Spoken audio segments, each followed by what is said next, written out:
We got a couple people on the line.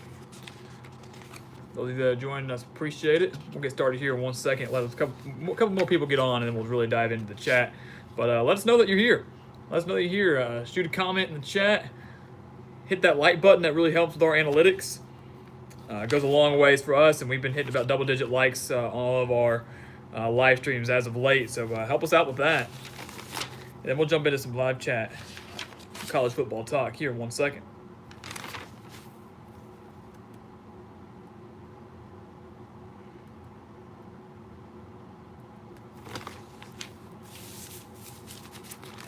All right, Emperor of Rome, good to see you. Craig Pina, good to see you. Got a couple people on. Always good to see you guys.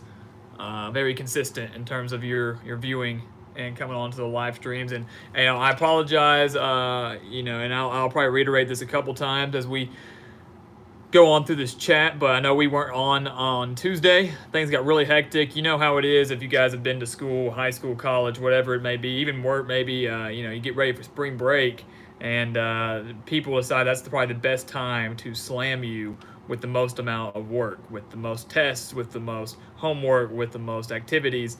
And so Tuesday, time just got away from us.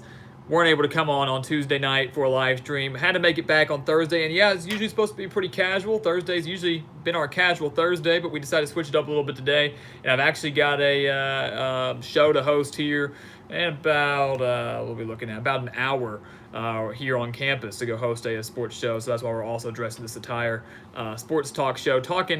We have to talk Arkansas State athletics. We have to talk because, of course, that's when you go to school here, when you go to any school you go to, you've got to talk about the place that you are going. But we also like to touch a little bit more on, me specifically, touch more on the national aspects of sports. During the fall, I'm focusing a lot more on college football, NFL. Now, getting prepared for March Madness for the NCAA tournament. Definitely getting prepared for that. So we'll probably touch a little bit on that. The Alliance of American Football, definitely touch on that. So that's one of the things that we're dealing with right now. So I apologize for that. And I know I think I sent out a tweet not too long ago.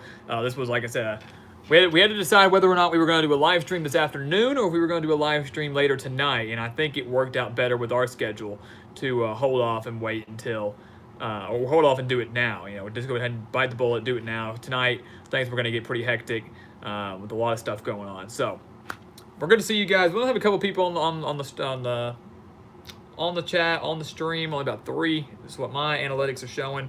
Hopefully that'll increase here in a little bit.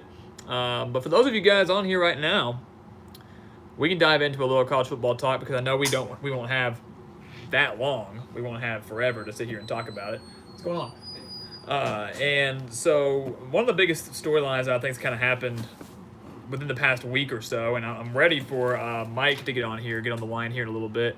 Hopefully he will. Big time Florida State fan, but Alex Hornibrook is choosing to transfer from Wisconsin and go down to Florida State, and that was a big time storyline because over the past probably 2 weeks or so, especially after National Signing Day, we sat around and we talked about how Florida State didn't have a quarterback, that Willie Taggart did not sign that big-name quarterback, the quarterback they needed in National Signing Day. DeAndre Francois, of course, getting cut or getting released from the team just because of some legal issues, violating team rules, getting in trouble with the law a little bit, and rightfully so. I credit Taggart for doing that. But they didn't have a quarterback. They were left with Justin Blackman, who really wasn't going to be the quarterback they needed. I didn't think. So Hornibrook comes down from Wisconsin. Do you guys think that is a good pickup for the Seminoles? And I will say that it is. Now, Hornibrook, I personally believe that he got a bad rap. And if you go back and watch our predictions and our analysis on Wisconsin and the Big Ten in general back in this last summer, I repeatedly said that I felt that Alex Hornibrook was a very underrated quarterback in the Big Ten. Now, he was not the most consistent quarterback in the Big Ten. That's where, people kind of get confused is, he was not one of the, I don't think even the Big Ten elites. You had your Dwayne Haskins, you had your Trace McSorley, Brian Lewerke was looking like one at one point. Definitely did not show that in 2018. You had Shea Patterson at Michigan. You had Clayton Thorson at Northwestern. So Hornibrook was not necessarily one of the top quarterbacks necessarily in that league. But I still thought that he was pretty consistent, and you saw what he did and how well he played. Oh, there we go. There's Mike Myrie. That's what we wanted to see right here. going on. Go Noles. Mike, we're actually talking about Florida State right now, talking about the pickup of Alex Hornibrook as quarterback for the Seminoles. Would love to get your take on that. Would love to see what you think for bringing in Hornibrook. Do you think that's going to be a good fit for the Seminoles or not? I've been sitting here saying that I think it will be, that while Hornibrook was not necessarily the best quarterback at Wisconsin, was not necessarily the most consistent quarterback at Wisconsin, he did get them all the way to a Big Ten championship. Yes, they did lose to Ohio State. Still won that Orange Bowl over Miami, and I know last year was a very disappointing year for the Badgers, but they're bringing in a quarterback that has experience in a Power 5 conference playing against some very elite competition. So I think that is a big-time pickup for the Seminoles, for Florida State. I think that's, Willie Taggart was like, well, we've got a plan. I don't think that was part of Willie Taggart's plan. I don't think of necessarily picking up a graduate transfer or picking up a transfer quarterback, but it's going to be good enough for Florida State this year, I think, to get them back to a bowl game. Mike says that he thinks it's awesome. Emperor of Rome saying that he doesn't think it's going to win him a national championship, but he does like the pickup. And I agree. It's Florida State, I think it would be great for them this year just to get to a bowl game. If they can get to that 6-win mark, maybe cracking 7 wins, that's going to be good enough. So, like Mike's saying, he's a capable enough quarterback to do that for the Seminoles. He fits in well into Willie Taggart's offense, I think, for this season. Then they're really going to have to make some major moves during National Signing Day next year or through the transfer portal again, entering the 2020 season, to pick up a solid quarterback that they can develop and make changes to where they can be a contender in the ACC again. Craig said it's not like Florida State has any other options for quarterback, and that's a good point. We mentioned that they did have Justin Blackmon, who did have playing experience in 2017, I believe, with the Seminoles, but was not the go-to option for Florida State. That was not, I don't think anyone really had a lot of faith in him or this Florida State offense, period. And not after what we saw this past season, not after what we saw in 2017 from that quarterback production. So Hornibrook going down from Wisconsin over to Florida State, another Power 5 school, should be eligible. That's 2 big-time quarterback transfers in the ACC, assuming Tate Martell can play at Miami. Now you've got Alex Hornibrook at Florida State. So the big-time rival schools could be a battle of transfer quarterbacks if Martell is allowed to play. John Hopkins joining the line. I'm glad to see you. I'm always glad when you're able to join the chat. Not too late this time, like the past couple of chats. So appreciate you joining us on this afternoon. And once again, as I've said at the beginning of the chat, I do apologize for not getting an alert out there early enough. It's been a very, very hectic week. I said 2:30 on Twitter about 30 minutes ago. I know we jumped on a little early. Hopefully people will pick that up here in a little bit, and we can go from there. But we're ready to hear y'all's questions, hear y'all's comments and discussions. If not, I've got some stuff lined up for us that we can talk about. But as we've said before, you guys are what usually fuels this chat, fuels this discussion. So we're always ready to hear from you guys. Penn State fan 26, good to see you. I haven't seen you on here before, to my knowledge. So if you're just now joining us, we appreciate you finding the chat. Appreciate you joining the live stream with us for a little bit. Go ahead and hit that like button if you're at it. And if you aren't a subscriber, this goes for everybody. If you're not a subscriber and you like what you see, you like the content, go ahead and hit the subscribe button as well. We're hoping to hit 2,000, which is about 150 away from, we're about 150 away from hitting 2,000. We'd love to have that by the end of this month because things are going to get really, really fun come summer. We do team-by-team predictions, game-by-game predictions for every Power 5 team. So you're not going to want to miss any of those. So hit the subscribe button. Help us get to 2,000. And you guys that are on the chat right now, tell your friends and your family, your coworkers to come subscribe to us and help us out a little bit. Help us reach our goal by the end of the month. We keep pushing it back. And quite frankly, I'm tired of it. I'm ready to hit 2,000 and get the ball rolling once again. Craig Pina, what do you think of the Giants-Browns trade? And that was one of the topics that I had lined up, and I was waiting for someone to address that before I dove into it. NFL free agency has been insane. I think this is one of the most eventful and probably will be one of the more memorable free agency periods in recent memory. And you look, the fact that Odell, when I got the alert from ESPN that Odell Beckham had been traded from the Giants to the Browns, I didn't believe it for a second. That was, no one in their right minds really saw that trade happening. I don't think anybody. There were rumors for a while that Odell was going to get shipped away from the Giants, from New York. That was a strong possibility. We just didn't know where he was going to go. Was he going to go to another NFC East team? Was he, there were rumors of him going to New England, playing with Tom Brady. The odds of that happening, very, very slim. But going to Cleveland, of all places, a phenomenal trade for the Browns, obviously on the winning side of that. And you look at that, I really feel like the Giants and the Steelers just kind of got robbed, but it was both of their organization's choices. You take two of the best wide receivers in the league right now, Antonio Brown and Odell Beckham Jr. Antonio Brown gets traded from the Steelers to the Raiders for what? A couple draft picks? I think third and fifth round at that. I mean, it wasn't even like good draft picks. It was just average for one of the, if not the best wide receiver in the NFL. Odell Beckham gets traded from the Giants to the Browns, which I'm super excited to watch the new look Cleveland Browns. You've got Baker Mayfield, Jarvis Landry, and Odell getting paired up together. They did pick up Kareem Hunt, if you forgot about that. They've got Nick Chubb, a defense that is slowly improving and building on that. This is a Cleveland Browns team that with this division, I'll get on the trade aspects in a second. I didn't forget about that. But you look at this Cleveland Browns team, could very well win the AFC North division in 2019. Because you look at it, the Steelers are going to have to start rebuilding. Le'Veon Bell, another big name, just got traded to the New York Jets. That was a big-time trade. I don't think many people, and that was obviously in the works for a while. There was the Jets had always been up there as a legitimate possibility. There were rumors that he could have gone out to Chicago. There were rumors that he wanted to go play in Houston with Deshaun Watson, maybe with Andrew Luck in Indianapolis and the Colts, but he ended up going to the New York Jets. But the Steelers having to rebuild. Ben Roethlisberger getting older. He's going to be out of the league here pretty soon. They have a couple big-name wide receivers. You got Juju Smith-Schuster, of course, still have him. Some solid tight ends. James Conner, a very capable running back. We saw that this season. I think the running game will still remain strong. But, they've doled out Le'Veon and AB. Their big three is now down to one, and Ben Roethlisberger is slowly on his way out. So the Steelers not going to be exactly what they used to be. Now you look at the Ravens. Now the Ravens made some big-time pickups as well, getting Mark Ingram and Earl Thomas in free agency. Huge for them, huge for the Ravens. But they did ship off Joe Flacco to Denver and are going to put their entire faith in Lamar Jackson, who, got him to the playoffs, did extremely well this season in his rookie season, but there is such a thing called as the sophomore slump. And I do believe that Lamar Jackson could hit that sophomore slump this season. We saw that with other mobile quarterbacks, and namely, I would like to mention RG3 had a phenomenal rookie season with the Redskins, did not in his sophomore year with the Redskins. And, of course, I know he did battle injuries during that time, but still.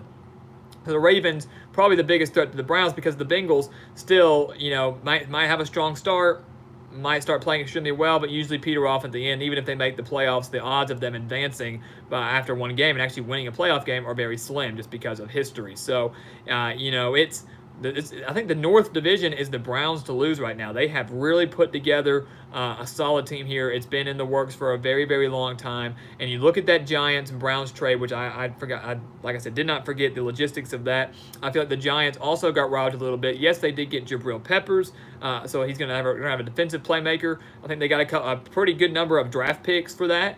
Which can always turn into very useful players and be very useful to an organization. But I really don't think what the Browns gave the Giants was enough for the talent that they received in Odell Beckham Jr. I think, once again, the Steelers and the Giants got robbed for the two best, or arguably two of the best, wide receivers in the entire NFL. So it's hard to believe, honestly, but it's been a very wild free agency period. You had those two major trades, Antonio Brown, you had Odell Beckham. We mentioned Le'Veon Bell going to the Jets, playing in New York, and that's going to be fun to see, the Jets and Le'Veon Bell in a Jets team that I think could slowly be building something, more so than the Bills, maybe the Dolphins, who could maybe try to compete a little bit with the Patriots in the AFC East. Now, the Patriots are still the team to be in that division, will not be dethroned in that division until I believe Tom Brady does retire. But the Patriots will now have to face off against Le'Veon Bell 2 times every year. The Dolphins are still trying to build something there. I think if they can get a capable quarterback in Ryan Tannehill and maybe draft somebody else as a solid backup, they could be building something. And then the Bills showed improvement towards the end of the year. Got Cole Beasley, a couple big-name wide receivers. I say big name, but decent wide receivers in free agency. Did pick up Frank Gore, so another solid running back. We talked about him in a previous live stream. So some big-time trades in the AFC East as well. Nick Foles getting traded down to the Jacksonville Jaguars. A big-time pickup for them. Them getting rid of Blake Bortles. I think that was a phenomenal trade, phenomenal pickup, and that's what needed to happen. I mean, you look at it, Blake Bortles, people will say, well, Blake Bortles got Jacksonville to the AFC Championship 2 years ago, and if anybody ever tells you that, you need to look them straight in the eyes and say, no, you're wrong. Do you know anything about football? Blake Bortles was not the reason that the Jaguars got to the AFC Championship a few years ago, a game that I do believe they should have won. It was the Jaguars' defense and the power of their running game and Leonard Fournette that got them to that AFC Championship game. More so their defense than anything else. We saw that when they beat the Bills in the wild card round. We saw that when they beat the Steelers in the divisional round of the playoffs, and saw that over the course of that entire season. Nick Foles comes in. They now have a capable quarterback. I do believe they have some talent on offense. Pair that with a dominant running game. Pair that with some receivers that are very, very good and talented, just weren't really exploited enough because they didn't have a capable quarterback. The Jaguars are going to be playing in a tough division and could make the AFC South pretty interesting. Andrew Luck, assuming he can stay healthy, a Colts team that made the division around the playoffs, the Texans, who also made the playoffs, Deshaun Watson, and DeAndre Hopkins, and a defense that's usually pretty capable, and then a Titans team that nearly made the playoffs in a win-or-go-home game against the Colts in the final week of the season. Marcus Mariota, I believe, had he been healthy, would have won that game for the Titans, and they would have gone to the playoffs instead of the Colts. So, tons of shakeups in free agency. It has been a wild free agency period. Like I said, one of the most memorable and fun, I think, free agency periods in recent memory. And I can't wait to see how these players really shake up and kind of affect the NFL come 2019. So we got a couple comments in there. MCD Sports 4, glad you were able to join us. Dat Dude BP, glad you were able to join us as well. Craig says that the Steelers got robbed big time. The Giants trade wasn't as bad, but it was still like, why? The Browns and Ravens are going to be the top of the division for a while, and I do agree with that the Browns and the Ravens will be the top of the AFC North for right now. And the Steelers are the Pittsburgh Steelers. You're not going to see the Steelers, I think, fall anywhere below 8-8. They're still going to be in contention and competitive for the playoffs, but they're not what they used to be. They're not going to be what they used to be. That dude BP, LeBron's walking away from hoops to join the Cleveland Browns. AFC North will be competitive. Emperor of Rome, an interesting comment here. And before I get to that, Border Bob, glad to see you. Glad you're able to join us today. Emperor of Rome saying that he's actually heard some people on Twitter say that Odell makes the Browns worse. The utter stupidity of that physically hurts me. I would love to hear their reasoning behind why they believe that Odell makes the Browns worse, because now there is something to be said for, and I believe this in any sport, of ego. I believe you look at some players that have a pretty high ego and the expectation of being given the ball, whether that be in basketball, whether that be in football, and that can hurt some team chemistry and hurt a team sometimes. But I would not say that with the Cleveland Browns.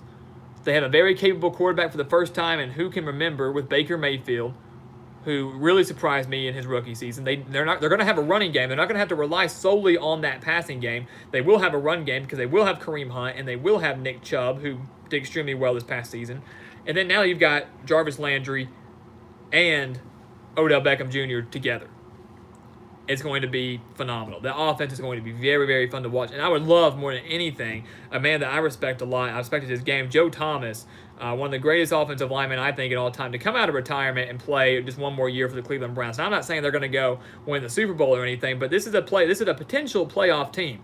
And for the Browns, that would be everything, just to make the postseason. Joe Thomas did so much for that Cleveland Browns organization, even when they were just struggling, when they were doing so bad. I would love to see him come out of retirement, play another year, but at a very demanding position, one that we don't give a lot of credit to along the offensive line in the trenches. And so the odds of that happening, very slim, but I would love to see that just for a player that gave so much to an organization. Now they're starting to get good. Would love to see him come back and see some good success. Freeman Allen, good to see you. The AFC North won't be competitive because the Browns are overall just better than Pittsburgh and the Ravens, plus the Ravens lose a lot as well as Pittsburgh. Fair enough. Prince, 6'1", good to see you. Always glad when you're able to join the chat. And you came here about right on time. Yeah, I said about 2:30. So just a, if you caught our tweet, like I said, I apologize for jumping on a little early today. But we have another show that we're gonna have to bolt to right after this live stream. We're gonna have to go host another show. So things are just getting really, really busy. I just took the Browns to the Super Bowl myself, Prince says.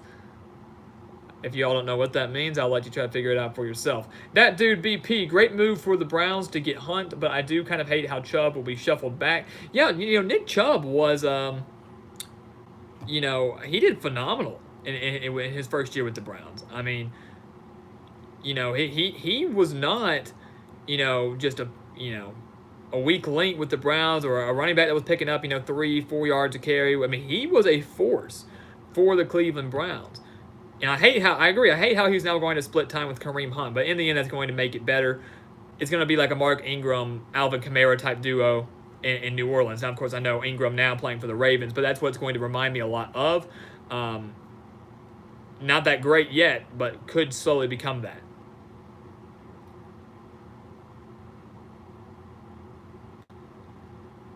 Freeman Allen wants to see the Chiefs and the Saints in the Super Bowl.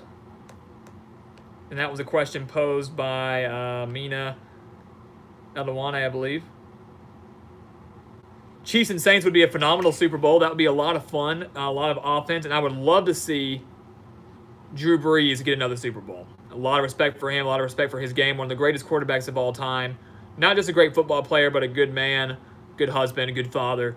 And I have a lot of respect for him in the Saints, period. So I would love to see him get another Super Bowl in there. And going up against the young gun and Patrick Mahomes, one of the most electrifying offenses in the league, that would be a lot of fun.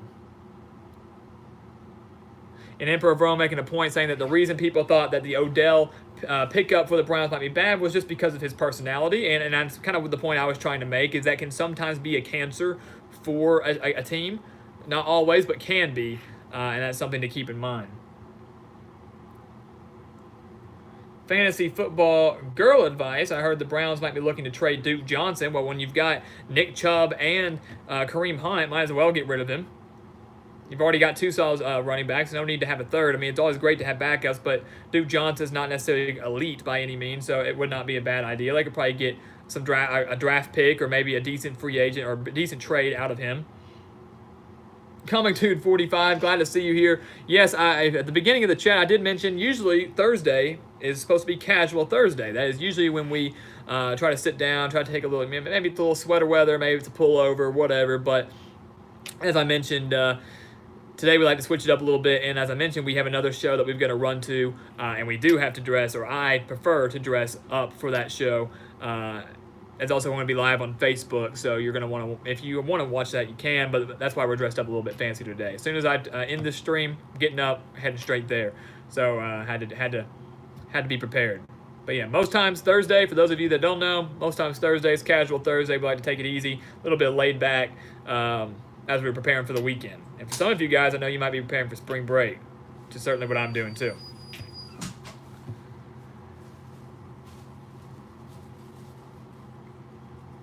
Freeman Allen, I think the Saints will be a team to beat. They want revenge, and Drew Brees will be Drew Brees, and the defense should still be good. Well, I mean, yeah, I'm also excited to see that Alvin Kamara get more of a workload. He was a beast on my fantasy team this past season. That's one of the reasons I would like to see that, because I play keepers. And so I would love to see keep Alvin Kamara and see him get a bigger workload, not have to split time with Mark Ingram anymore, especially along the goal line when they're inside the 5. But yeah, the Saints once again, the kings of that South Division in the NFC, without a doubt, will be poised for another Super Bowl run, but they're running out of time. If they want to win another Super Bowl, they've got to do it here soon, because Drew Brees is getting older. He's still playing at a very elite level. He's still a very elite quarterback, but he is running out of time. And so I want to see him get another Super Bowl, but if they even get there, they would have to beat someone along the lines of the Chiefs or the Patriots, someone like that. That's a tough task to do. And then in the NFC, they're going to have to get past teams that are slowly starting to improve. You've got the Rams, obviously, a team they should have beat in the NFC Championship this year. You have an Eagles team that I think will still play extremely well, assuming Carson Wentz can get healthy. You have the Falcons and the Panthers in their own division that every now and then do have pretty good breakout years. So it's not an easy task for them to get there, but Drew Brees is certainly capable of doing so. And Sean Payton is too. Love or hate Sean Payton for what he's done in his past, he is a very good football coach.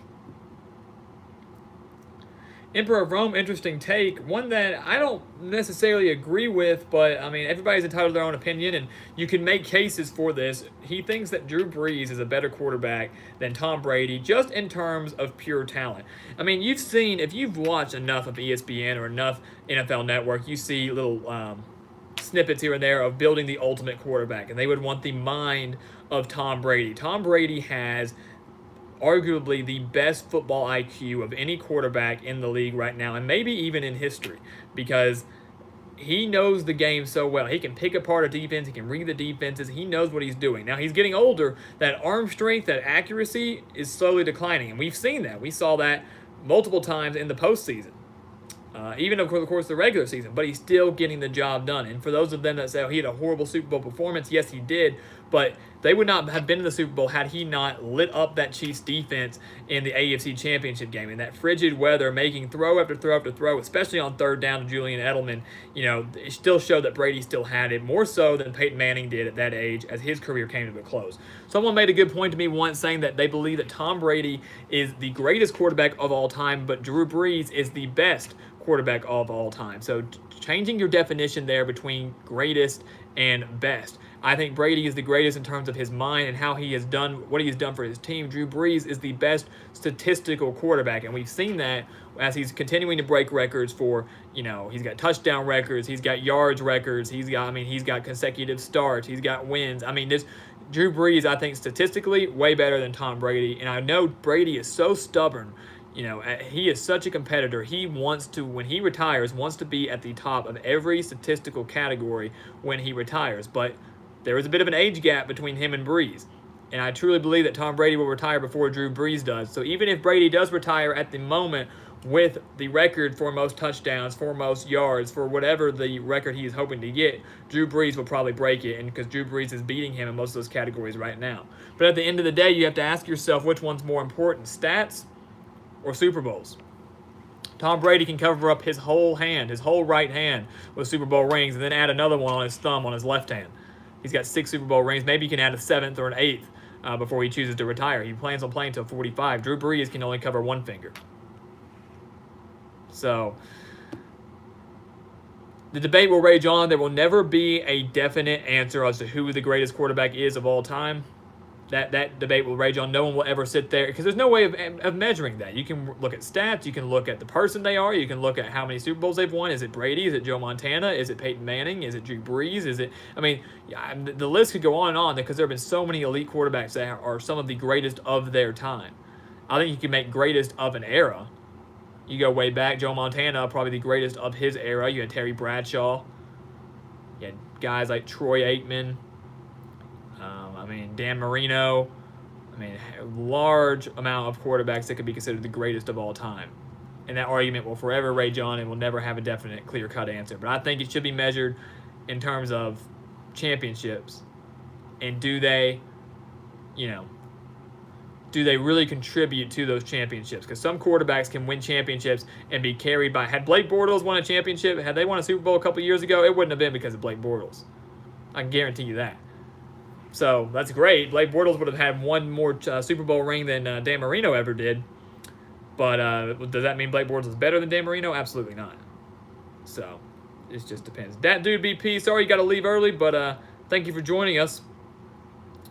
We'll definitely have a good rest of the show. You have a good rest of the day as well. MCD Sports 4 taking the liberty of ranking the top 10 NFL teams in the NFL right now in no order. Browns, Colts, Texans, Chargers, Chiefs, Eagles, Saints, Rams, 49ers, and Patriots. And I will take a look at that comment later on. I got too much on my mind right now, but I would love to sit down and analyze that, come back at some other point and rank my top 10 teams in order in the NFL as of right now. But crazy to say the Browns in there right now. But with the talent they received in this free agency period and the way they finished last season, you could definitely make a case for that. Freeman Allen, who thinks the Patriots will fall apart? I think they'll fall apart because the AFC will be tough. The New York Jets will be tough. I would not want to play New York 2 times. Well, Le'Veon Bell is going to be the workhorse for the Jets. Now, Sam Darnold did show progression as a quarterback as the season wore on, and that's where I would have a little bit of faith in the Jets, is the fact they have found themselves a quarterback that they can certainly build around, and they are doing that by adding Le'Veon Bell, doing that by signing some solid wide receivers, and certainly trying to build a defense as well. So I wouldn't want to play them twice. I think they will. I think the Patriots division is getting tough enough where they're not going to be able to go a perfect 6-0 against their division opponents. It's extremely possible that they could lose one to each, one to the Bills, the Jets, and the Dolphins. Or maybe they lose 2 games, just period, in that division. But that division is getting tougher. It's just so young, and the Patriots are so experienced. And no one will dethrone the Patriots in the AFC East, and I believe, until Tom Brady retires. They may come close, but they're not going to be able to do it until he retires. But the future is there. Josh Allen in Buffalo, Sam Darnold in New York, along with Le'Veon Bell. And then in Miami, a lot of questions there, but they do have Ryan Tannehill as a solid quarterback right now. When he is healthy, he is a good quarterback.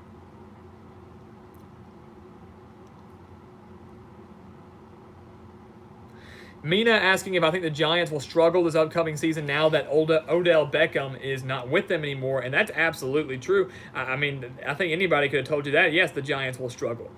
They still have a quarterback in Eli Manning who has been fairly inconsistent during his time with the Giants. Did win 2 Super Bowls, but hasn't been elite by any means. They have Saquon Barkley, a very dominant force, such a dominant force, even as just a rookie. But they're not gonna be very competitive in the NFC East by any means. I think this is a rebuilding stage, rebuilding era for the Giants. And as fans, that is extremely frustrating. They will begin to get impatient. They want to see immediate success, and that's just not going to happen with the Giants. Freeman Allen saying that he thinks Eli could still be a Hall of Famer. Extremely possible. He is a Manning. He is a Manning. There's something to be said for having that name. He did win 2 Super Bowls, and he does get a bad rap. He's made some bad decisions in terms of just quarterback fundamentals.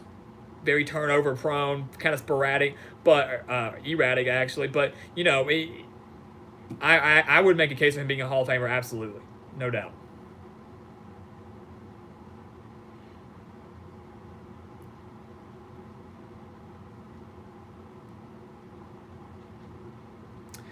MCD Sports 4, another thing that I'll take a look at and kind of come back with in the future.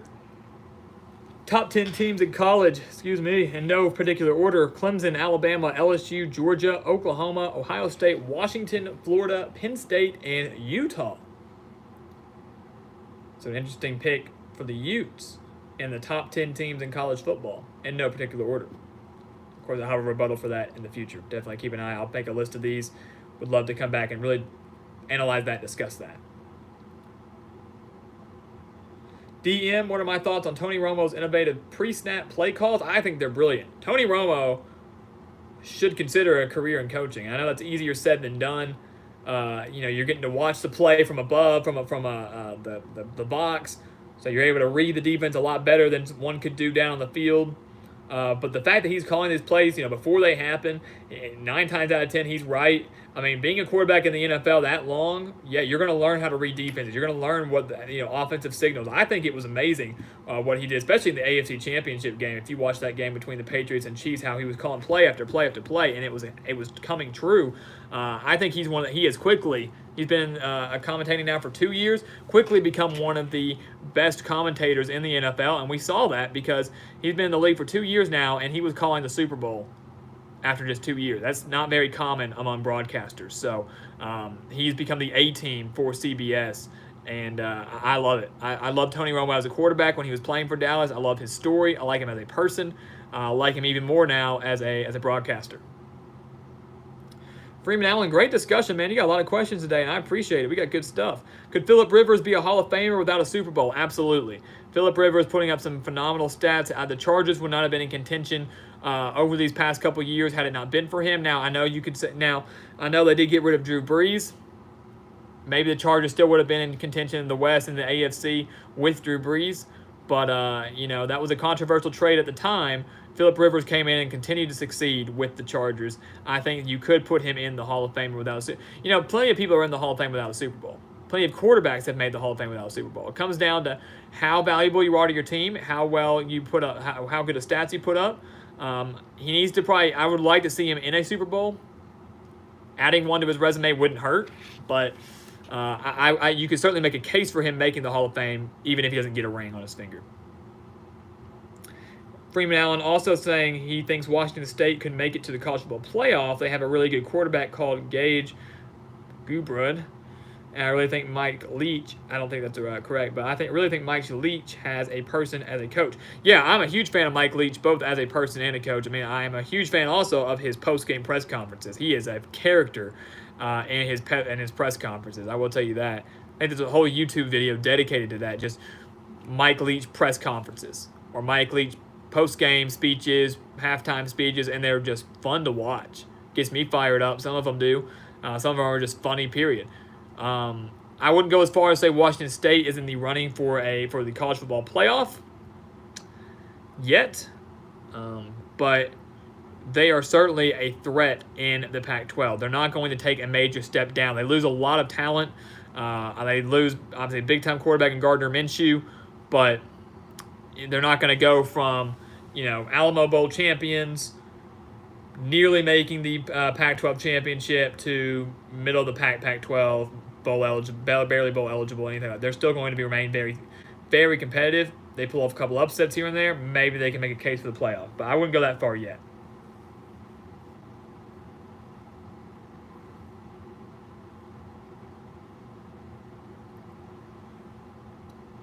Emperor of Rome, most undeserving Hall of Famer.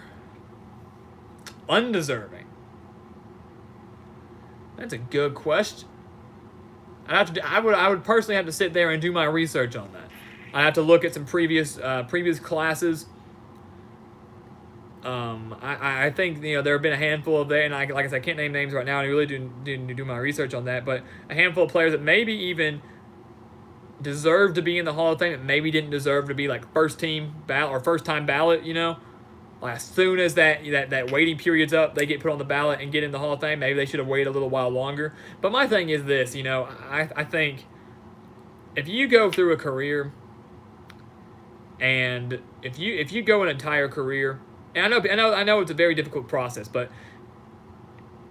I don't see the difference for me in seeing a guy saying, okay, it's 2019, he's a Hall of Famer, boom, put him in.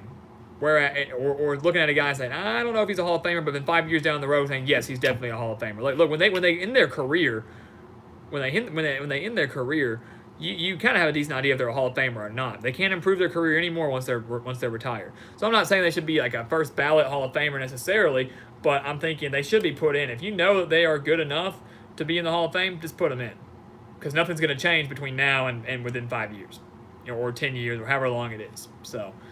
That's something that I definitely think about sometimes. Maybe I'll look into that for you, honestly. I'll look into that. Next live stream, we'll address most undeserving Hall of Famer. Absolutely.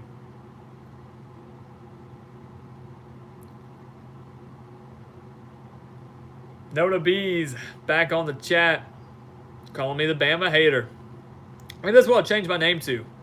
The Bama hater. My intro will be that. If I was a Bama hater, though, you would know it. You would know it.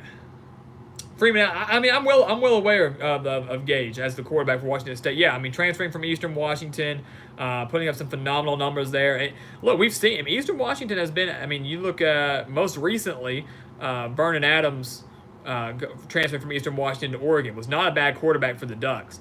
Didn't live up to as much hype as they were hoping for, but was not a bad quarterback for them. And that was, I think, right after the Marcus Mariota era. So I think maybe the Ducks fans were a little bit spoiled, maybe expected a little bit too much. But I'm well aware of where he came from and the stats that he put up. I think he's going to do well with Washington State because Mike Leach knows how to coach his quarterbacks and knows how to conduct an offense. So I have absolute faith in him to put up some big time numbers and play extremely well for the Cougars. I just don't know if I would say consider them playoff bound or playoff contenders quite yet. Freeman Allen, funny you mentioned that. I don't know if you were here, but we did talk about the Alex Hornibrook transfer decision for probably about the first 10 minutes of this live stream. We talked about the pros and the cons of him transferring from Wisconsin to Florida State and whether or not that was a good switch for him and if it was going to be beneficial for the Seminoles. And I think we all agreed, a general consensus, that it was going to be beneficial for Florida State, that yes, he's not going to go in there and win them the ACC. He's not going to win them a national championship by any means, but he's good enough to get Florida State back on track, probably to a bowl game, and then he'll be done. Willie Taggart can then try to find another quarterback through the transfer portal or hopefully just sign somebody in National Signing Day and develop them. So that's going to be good. A good pickup for the Seminoles. I think we all agreed on that. Mitchie3, good to see you. Glad you were joining. Said he came here to say that LaMichael Petway should transfer to Iowa State. For those of you that don't know, LaMichael Petway, former wide receiver at Arkansas, would not be a bad fit with the Cyclones of the Big 12. Very talented, very athletic. Iowa State definitely going to need a wide receiver after losing Hakeem Butler, so might not be a bad idea for Petway to go there. Freeman Allen subscribed to your channel like 2 years ago. Wow, so he's been here for a while, so I appreciate that. Glad you were able to join us all the way back then. The live streams are not daily, though. We are planning on doing these live streams every Sunday, Tuesday, and Thursday, and now we have about a peak number of viewers right now, so I will go ahead and say this now. For me, my spring break is beginning tomorrow. Once I am done with classes, I will be on spring break. So I will go ahead and tell you that we do have I have a lot of personal things happening over the course of spring break. So I can assure you that live streams may not be as consistent on Sunday, Tuesday, Thursday of the following week. We will have content produced. Do not worry about that. Selection Sunday for the NCAA tournament is this coming Sunday. So we hope to have a video shot on that, breaking down the 2019 bracket and the 2019 NCAA tournament. And we plan on having some content released over the course of next week. But live stream wise, we might not be able to be as consistent on that, or might not be able to commit to doing that Sunday, Tuesday, Thursday. So just be prepared for that, and just look on Twitter. I can promise you that if we are going live, it will come out on Twitter at least 30 minutes beforehand. So check our Twitter at Gridiron Expert. I think we're one follower away from 100 now. So you go drop a follow if you haven't already. Get us to 100 followers on Twitter, and check there for any updates in terms of our live streams for this next coming week. DM, I appreciate that. We'll definitely be safe and certainly plan on enjoying it, making sure to regroup. And same with you, Mike Myrick. I appreciate that. Thank you for that. I definitely plan on enjoying it, kind of regrouping a little bit, and trying to take some personal time over spring break. So I appreciate that, you guys. And for those of you that are in school or anything else, same to you. Stay safe. If you have this spring break this week, same to you guys.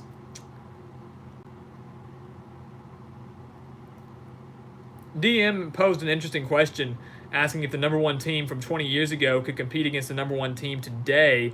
And,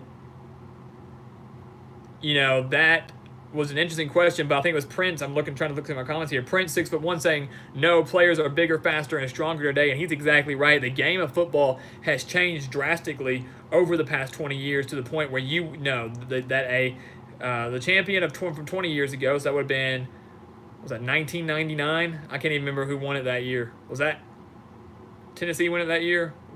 I know they won 1 year. I think it was over Florida State. But no, the game has changed so much. Athletes are much bigger. They're much faster. The game of football, the style of football has changed. It's just not feasible. I don't think it would be possible. That's like people saying, could Babe Ruth play as well as he did in baseball today compared to he did, many, many years ago? And it's no. The game of baseball has changed so much. I mean, pitching has changed. The rules have changed. Everything has changed. Some of the players have changed. So, no, the eras, nothing, not to take away from previous college football champions, not to take away from individual accomplishments of former players in any sport, but the game has changed so much, of course, in football, basketball, baseball, or whatever, that it would be very difficult for that to happen.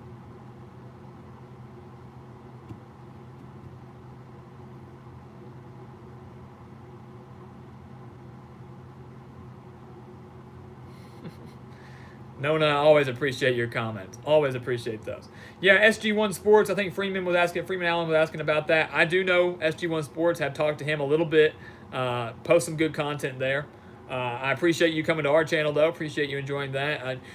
All of us college football YouTubers tend to kind of run around together. I know Mark Rogers, I know Uncle Lou, I know SG1 Sports. I've talked to them all quite a bit.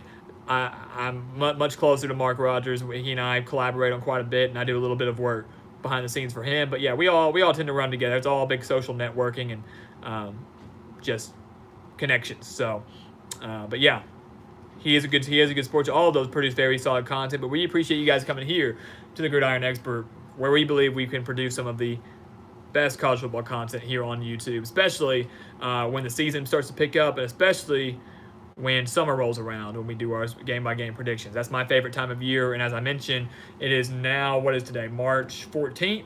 So within about a month and a half, we will have an official date out for when predictions will start, and you're certainly not going to want to miss that. put that on your calendar because I know it's already on mine.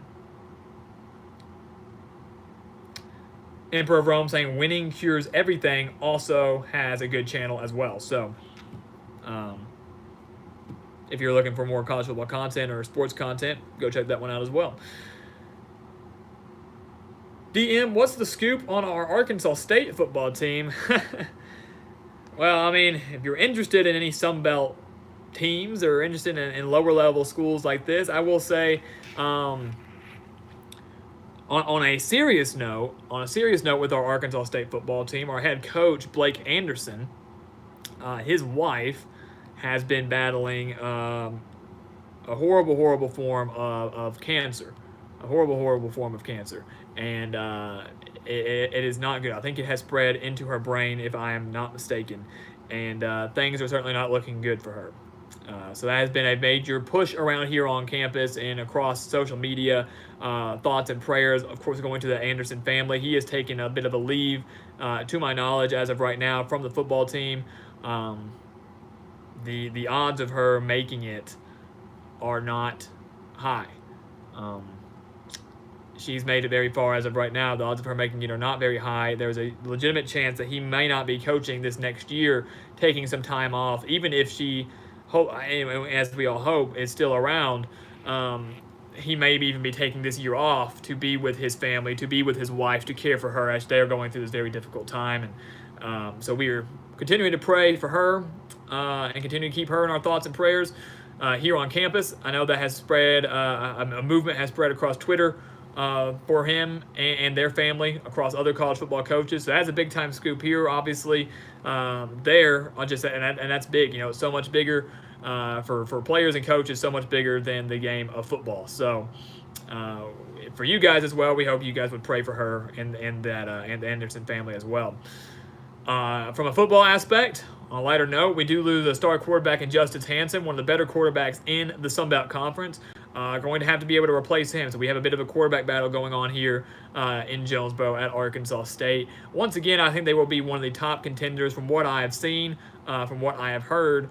One of the top contenders in the Sun Belt Conference, but teams such as Georgia Southern, who made major strides this year, Appalachian State, Louisiana, Lafayette, certainly making strides themselves. And Arkansas State had a bit of a disappointing year this year, and a year they were supposed to win their division and play for a Sun Belt Conference championship. The first year they had a championship game, they did not. They failed to make it. I believe it was Appalachian State and Louisiana, if I'm not mistaken. So they do have a lot of work to do, especially on the defensive side of the ball, and they're going to really have to transform their offense. Hansen was a heck of a quarterback, did so much for this program, but now they're going to have to start rebuilding. They've done that extremely well, had quarterbacks in the past such as Ryan Applin, Freddie Knighton, now Justice Hansen. They're more than capable of doing that. It's just going to take some time. So I'm not having high expectations for the Red Wolves this year, but you never know. The Sun Belt Conference, these group of 5 conferences are the ones that we've said before are so unpredictable, where anything truly can happen. They're not as easy to predict and not as easy to know enough information as they are for Power 5 schools. So something to keep to that. But as I mentioned, certainly keep Blake Anderson and his wife and his family in your prayers as they continue through this.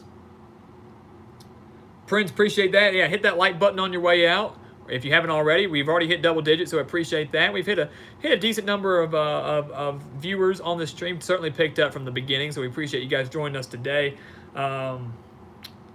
Following through, we're about to have to wrap things up. I'm about to have to go to my other show here in a second. But DM, was I a college or high school athlete? I'm currently not an athlete here. I was somewhat of an athlete in high school, and I actually during my high school career for 2 years was a coach of a basketball team in my city. Where I grew up, I coached basketball there. I was a head coach for a team. Our first year, we finished, what was it? I can't remember how many teams were in the league, but we did finish third in our first year. In our second year, we had some struggles. Was not my most successful coaching job, but it was something that I truly enjoy, something that I plan on getting into here in Jonesboro as well, is finding teams to coach. They were just little youth leagues there, but kind of took control and just trying to get involved in the community and be a coach for these kids. So I did do that on the side, as well as doing a little bit of athletics at my high school, but not in college. Not good enough to do anything in college, which is fine by me. Devote more time to this, devote more time to my schoolwork. Life's good. Life is good. So Looking through the chat, we got great discussion today, guys. And as I mentioned, I'm gonna have to wrap things up, but we appreciate you guys stopping by. We know that, yeah, Mina, don't forget to subscribe to us. I mean, yeah, as we were talking about some of these other channels, if you haven't already, go ahead and help us out, subscribe, help us get to 2,000 subscribers by the end of March. That's been our goal, and we really do have. Border Bob, my Facebook page. Just look that up for you here in a few minutes. But my Facebook page, where I'm going to be tonight, I believe it's the A-State or the Arkansas State Department of Media. If you search for that, ASU TV is what it's called. We're hosting a show called Red Wolf Roundtable, and as I mentioned, go check us out. I think we should be going live. If we're not going live, they will post that within a couple hours after we are done filming.